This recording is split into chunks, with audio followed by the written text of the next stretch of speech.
Hey guys, I just wanted to talk today about how we can use our life as a teacher and specifically in the path of illness. So, when illness occurs in our life, the main factor about it is that it's often only happening to us.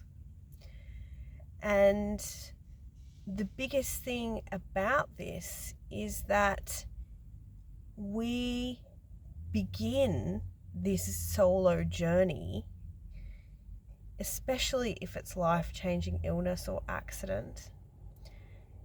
We begin this solo journey that we realize that it is only us that we can truly connect with and that understands and empathizes to the degree of what we're experiencing.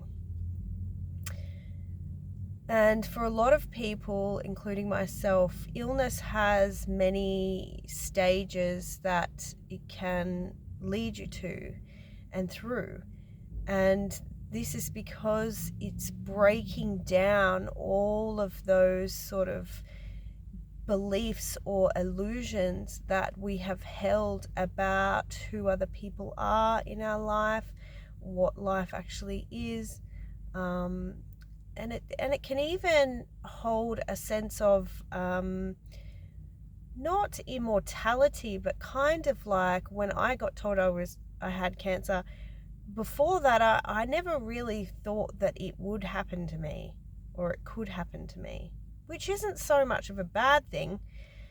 Even though I remember saying that when I was younger that I would get cancer, which is really interesting. So you're like, are you creating your reality or having a premonition? But the reason why I wanted to highlight it today is because there's a lot of growth and answers within our illness. And, I'm a strong believer because in my experience, it's been proven many times to me that even accidents aren't accidents. Everything has a specific meaning as to where it's occurring within your body and what you're going through at the time often. Some things like as simple as rolling your ankle can actually provide insight into a way that you may be feeling within yourself that you possibly not aware of. Some fears, some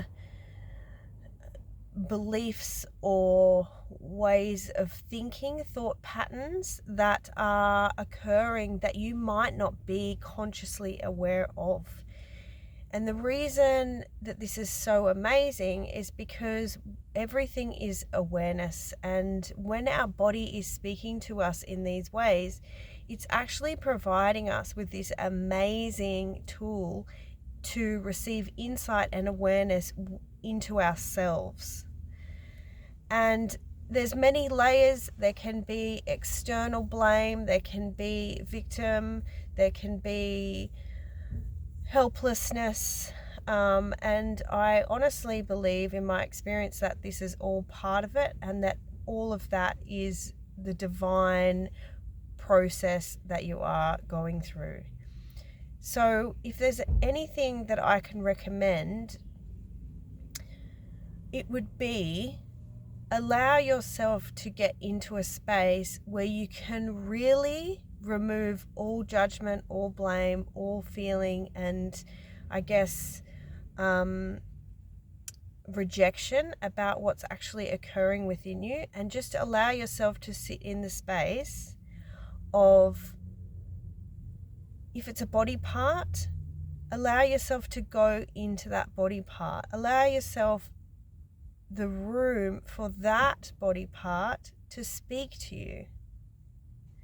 And now this might be a bit of a process. You can also set a clear intention that you wish to become made aware of what's actually occurring.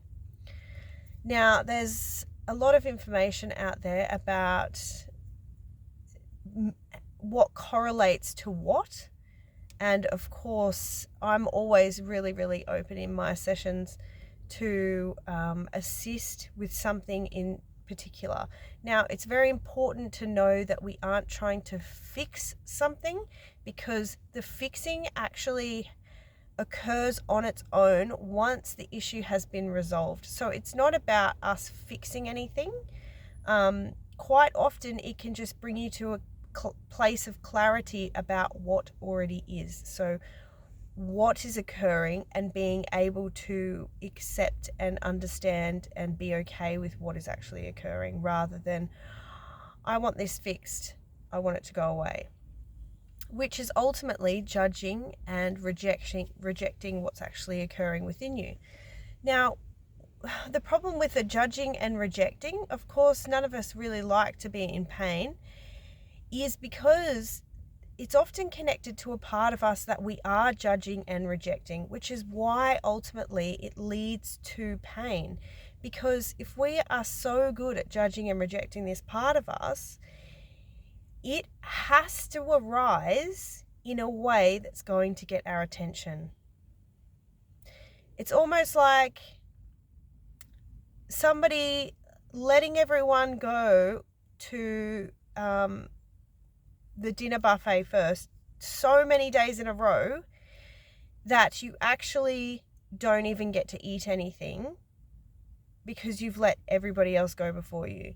Now, your body is going to have a reaction when you don't eat for however long. And it's going to say, I know you're trying to be nice, but we need to eat, because we also need to survive, and we are worthy of being able to eat just like everybody else.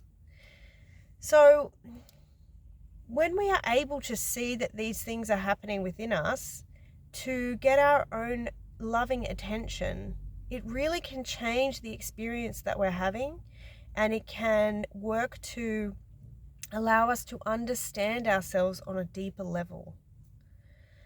So always reach out if needed. If you're experiencing something, this can happen, and I'm talking as little as, obviously as big as cancer, like myself experienced, or as little as, ingrown toenail that keeps coming back on the same toe.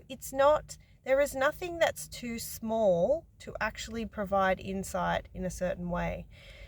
I helped a friend out recently who was having problems with her eyes, and it's more commonly know of what don't you want to see when it is with the eyes.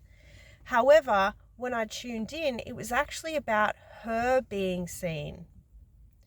So quite often, this is the gift that we can unlock within each other in this healing space, and in this experience that we're having on our evolutionary path, because we are quite blocked to the things that are happening within us specifically. So it can help to have others around us that can also allow us to expand and become known, become aware,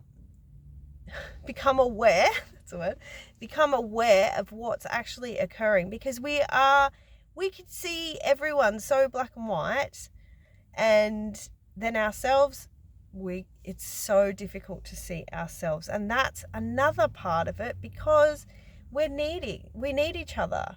We do need each other. And although it is a personal journey, that just is an understanding that what's occurring within us is our personal journey. So it doesn't mean that somebody else isn't involved and that we reject everybody else. It means that what's happening within us is our own personal evolutionary path, and that any tools or people or ways we can use to unlock this awareness and become aware of these layers within us are beneficial for our path. I hope this helped. Feel free to share, and please like and comment for the YouTube algorithm, and I'll see you soon. Bye.